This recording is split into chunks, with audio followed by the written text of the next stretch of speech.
जय हिंद। नमस्कार साथियों, मैं प्रवीण कश्यप और आप देख रहे हैं एग्जाम सफ़र। साथियों, आज की वीडियो होगी प्राचीन भारत का इतिहास। इसके एमसीक्यूज 1000 कराने की जो मैंने बात की है उसकी अभ्यास श्रृंखला 2 है। तो आइए इसको हम लोग कंटिन्यू करते हैं। तो साथियों, पिछली वीडियो में मैंने देखा था देवी माता की पूजा संबंधित है। ये क्वेश्चन मैंने पिछली वीडियो में आपको करा दिया था। यदि आपने पिछली वीडियो नहीं देखी तो उस क्वेश्चन को जाके देख लें। अगला क्वेश्चन होगा, सिंधु घाटी सभ्यता की प्रमुख विशेषता थी।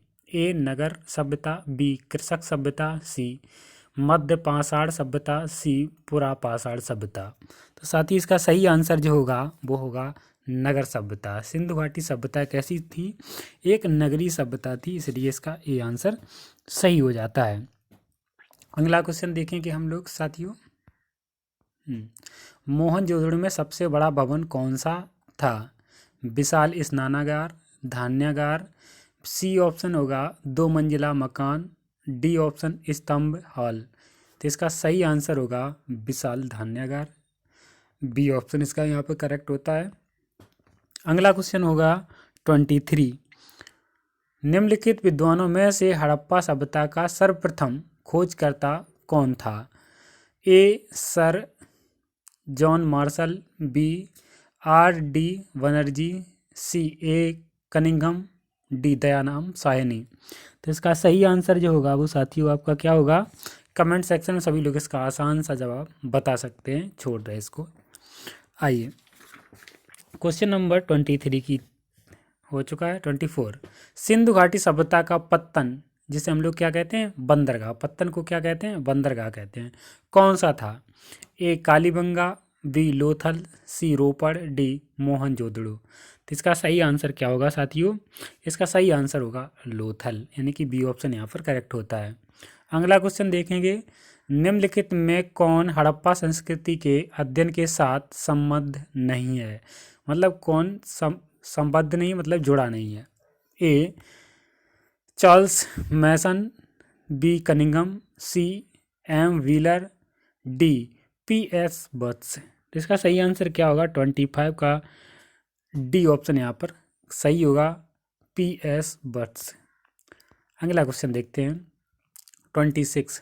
निम्नलिखित में से किस द्रव्य का उपयोग हड़प्पा काल की मुद्राओं के निर्माण में मुख्य रूप से किया जाता था? ए टेराकोटा, बी कांसा धातु, सी तांबा धातु, डी लोहा धातु। तो इसका सही आंसर क्या होगा? टेराकोटा धातु। अगला क्वेश्चन होगा आपका 27। हड़प्पा वासी किस धातु के उत्पादन में अग्रणी थे, मतलब आगे थे? ए मुद्राओं के, बी कांसे के औजार, सी कपास, डी जौ। तो इसका सही आंसर होगा 27 का कपास। क्या होगा? सी ऑप्शन यहाँ पर सही होगा, कपास। अगला क्वेश्चन है, हड़प्पा की सभ्यता किस युग की थी? ए कांस्य युग, बी नवपाषाण युग, सी पुरापाषाण युग, डी लौह युग। इसका सही आंसर क्या होगा? यदि आपको पहले से इसके कई क्वेश्चनों के जवाब पता हैं तो आप यहाँ पर अपना एक टेस्ट मान लें, तो उसमें आप अपना स्कोर कमेंट सेक्शन में ज़रूर लिखें और साथ में लिखें सीरीज आपको कैसी लग रही है। इसका सही आंसर होगा ए ऑप्शन कांस्य युग। बढ़ते हैं नेक्स्ट क्वेश्चन की तरफ। सिंधु घाटी की सभ्यता के लोगों का मुख्य व्यवसाय क्या था? ए ऑप्शन व्यापार करना, बी पशुपालन करना, सी शिकार करना, डी कृषि करना। तो यहाँ पर सही क्या होगा आंसर? किस किस को पता है वो लोग आंसर यहाँ पर लगा सकते हैं। बिल्कुल सही है, चौथा आंसर इसका सही होगा। कृषि जो था उनका मुख्य व्यवसाय था, कृषि यहाँ पर सही नहीं लिखा है, आप करेक्ट कर लें। हड़प्पा के निवासी थे ग्रामीण, शहरी, यायावर यानी कि खानाबदोश और जनजातीय। तो इसका सही आंसर क्या होगा? Question number 30। जी, हड़प्पा के निवासी जो थे वो शहरी थे। साथियों, यहाँ पर आप अपना नोट्स भी तैयार कर सकते हैं। 1000 प्रश्नों की श्रृंखला। यदि आपको इसका पीडीएफ चाहिए, 1000 क्वेश्चनों को एक साथ व्याख्या सहित चाहिए, तो आप कमेंट सेक्शन में कमेंट कीजिए, हम आपको लिंक प्रोवाइड करा देंगे। सिंधु घाटी के घर किससे बने जाते थे या किसके बनाए जाते थे? ए ऑप्शन ईंट, बी बांस, सी पत्थर, डी लकड़ी। तो इसका सही आंसर क्या होगा साथियों? जी बिल्कुल, ईंट। पक्की ईंटें मिली हैं ना, तो ईंटों के मकान बने हुए थे। ईंटें कैसी होती थी, उनका आकार किसको पता है? कमेंट सेक्शन में लिख सकते हैं। वैसे क्वेश्चन बहुत कम पूछा जाता है। 22, हड़प्पा किस नदी के किनारे पर बसा हुआ था? ए गंगा, बी रावी, सी यमुना, डी सिंधु। इसका आसान सा आंसर होगा, सभी लोग इसका लगा सकते हैं। हड़प्पा जो थी वो रावी नदी के किनारे बसी हुई थी। सिंधु घाटी सभ्यता का बंदरगाह वाला एक नगर कौन सा था? ए लोथल, बी कालीबंगा, सी मोहनजोदड़ो, डी सभी। तो इसका सही आंसर क्या होगा? 33 जी लोथल। पहले भी इसका आंसर हम लोग लगा चुके हैं, क्वेश्चन दोबारा रिपीट हुआ। 34, किस जिले में मोहनजोदड़ो है? ए लरकाना, बी मोंटमोगोमेरी, सी सिंधु, डी ऊधमपुर। तो इसका सही आंसर क्या होगा?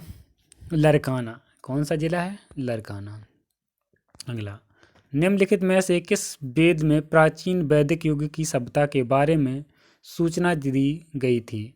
ए Rigveda, B Yajurveda, C Atharvaveda, D Samaveda. इसका सही आंसर क्या होगा? 35 question number Rigveda. A option यहाँ पर करेक्ट होता है। अगला क्वेश्चन, निम्नलिखित में से वह दस्तकारी कौन सी है जो आर्यों द्वारा व्यवहार में नहीं लाई गई थी? ए ऑप्शन मृतभांड यानी कि पोटरी, बी आभूषण, सी बढ़ईगिरी और डी है लोहारी। तो इसका सही आंसर क्या होगा? इसका सही आंसर होगा डी ऑप्शन, लोहारी जो थी वो नहीं आई थी। साथियों, इस सीरीज को आप एक बार नॉर्मल स्पीड में सुन लें और इसका बार बार जो है वो रिवीजन करते हैं। 2x स्पीड पर भी सुन सकते हैं ताकि आपको ये 1000 क्वेश्चन की श्रृंखला हमेशा कंठस्थ रहे। 37, भारतीय शासन का प्रतीक शब्द सप्तमेव जयते किस ग्रंथ से लिया गया है? इसका आंसर सभी को पता होगा, मुंडको उपनिषद। कौन सा है? मुंडको उपनिषद। ए ऑप्शन यहाँ पर करेक्ट होगा।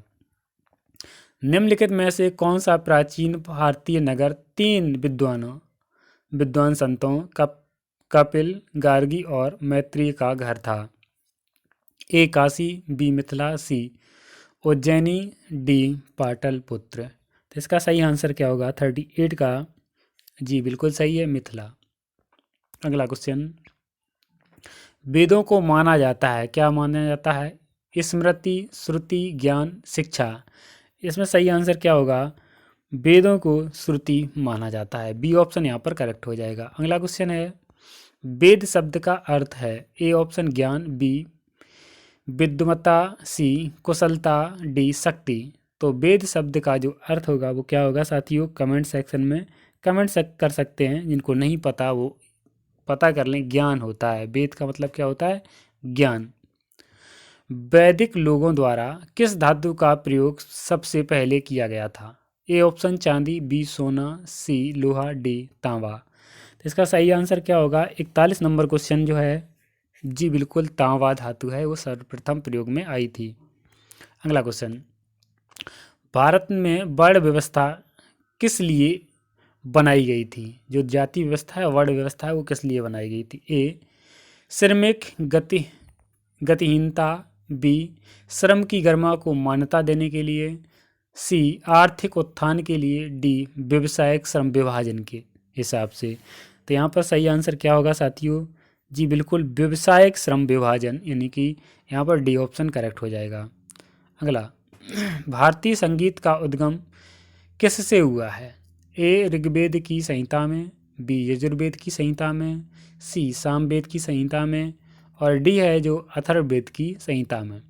तो इसका सही आंसर क्या होगा? 43 जी बिल्कुल संगीत का सामवेद। सात से संगीत और सात से सामवेद याद रख सकते हैं आप, कोई दिक्कत नहीं होगी। उत्तर वैदिक काल के वेद विरोधी और ब्राह्मण विरोधी धार्मिक अध्यापकों को किस नाम से जाना जाता था? ए यजमान, बी श्रवण, सी अथर्वण, डी श्रेष्ठियन। इसका सही आंसर क्या होगा? 44 जी श्रवण। अच्छा श्रमण होगा, यहाँ पर बा बन गया, माँ आप यहाँ पर लगा सकते हैं, कोई दिक्कत नहीं। अगला क्वेश्चन, प्रारंभिक आर्यों के बारे में निम्न में से कौन सा सही है? ए वे संस्कृत बोलने वाले थे, बी वे घुड़सवारी किया करते थे। सी, वे कई झुंडों में भारतवर्ष पहुँचे। डी, वे मुख्यतः नगरों में निवास करते थे। तो 45 का आंसर सही होगा, वे मुख्यतः नगरों में निवास करते थे। अगला क्वेश्चन है, इनमें से कौन सी फसल का ज्ञान वैदिक काल के लोगों को नहीं था? ए, जौ, बी, चावल, सी, तंबाकू, डी, गेहूँ। तो इसका सही आंसर क्या होगा? 46 जी बिल्कुल सही होगा, तंबाकू का ज्ञान उन लोगों को नहीं था। सी ऑप्शन यहाँ पर करेक्ट होगा। वैदिक आर्यों का मुख्य भोजन था। वैदिक आर्यों का मुख्य भोजन क्या था? ए ऑप्शन जौ और चावल, बी दूध और उसके उत्पाद, सी चावल व दाल, डी सब्जियां व दालें। तो इसका सही आंसर क्या होगा? 47 जी आपका यहाँ पर टाइम समाप्त हुआ। दूध और उसके उत्पाद, तो हम यहाँ पर बी ऑप्शन करेक्ट कर सकते हैं। अगला, वैदिक युग में राजा अपनी जनता से कर के रूप में क्या वसूलते थे? ए बलि, बी वित्त और बी वित्त, सी बर्मन, डी कर। इसका सही आंसर क्या होगा? 48 ए ऑप्शन यहाँ पर करेक्ट होगा, वली। अगला, आर्य सभ्यता में मनुष्य के जीवन के आयु के आरोही क्रमानुसार चरणों का सही क्रम क्या होगा? तो यहाँ पर 49 का जो क्रम होगा वो आपका होगा ब्रह्मचर्य, गृहस्थ, वानप्रस्थ और संन्यास। तो यहाँ पर ए ऑप्शन यहाँ पर करेक्ट हो जाएगा, ज़्यादा पढ़ने की ज़रूरत नहीं है।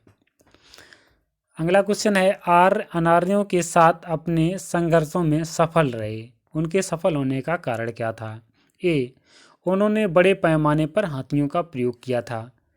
बी, वे अधिक लंबे और बलवान थे। सी, वे एक उन्नत शैली संस्कृत के थे। डी, उन्होंने घोड़ों द्वारा चलाए जा रहे रथों का प्रयोग किया था। तो यहाँ पर सही आंसर जो होगा वो डी ऑप्शन करेक्ट होगा। एक और साथियों बता दें, जहाँ पर ऑप्शन लिखे हों सबसे बड़ा ऑप्शन जो होता है वही आंसर 99% सही होने के चांस होते हैं। तो ये श्रृंखला यहीं पर समाप्त होती है। Thank you for watching. मिलते हैं नेक्स्ट वीडियो में। साथियों, अब की बार जो श्रृंखला आएगी उसमें 150 प्रश्न रहेंगे। कितने लोग चाहते हैं कि 150 प्रश्नों की श्रृंखला आनी चाहिए ताकि 1000 क्वेश्चनों को जल्दी से जल्दी समाप्त किया जाए और दूसरे सब्जेक्ट के लगभग 1000 क्वेश्चन कराए जाएँ। Thank you for watching. मिलते हैं नेक्स्ट वीडियो में।